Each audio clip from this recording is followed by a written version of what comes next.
Hôm nay Bảo Nam sẽ giới thiệu với các bạn làm bánh bông lan bơ. Bây giờ mình hãy bắt tay vào làm nhé.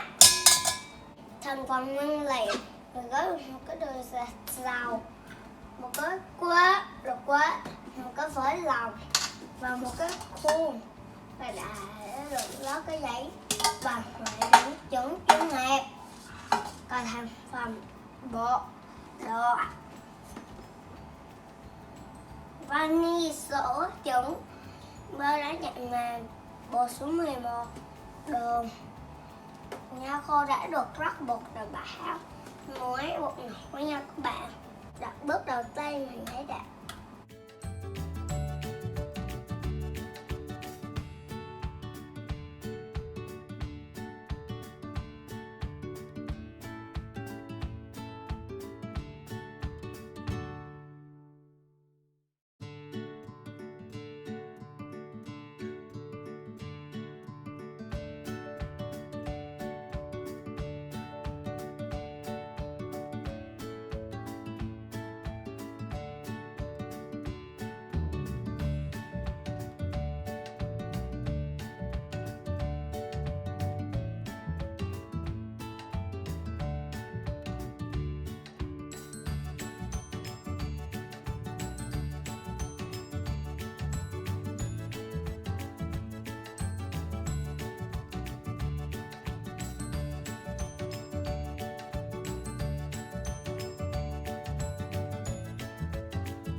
sang trộn để nó cái que mà trộn bây giờ thành đống rồi.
Sau khi mình đổ bánh sẽ như này nhé các bạn.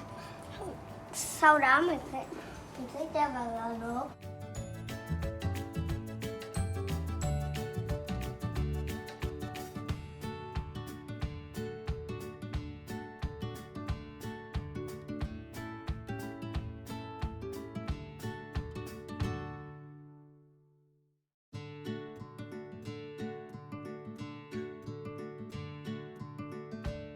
Đây là bánh bông đây, nhưng mà mẹ mình đã đắp kem lên làm bánh sinh nhật rồi. Đây là phần bánh mình làm nha các bạn, còn phần kem là mẹ mình làm. Và cái bánh này là để mình tặng cho bà ngoại mình nha các bạn. Hãy chồng qua, đừng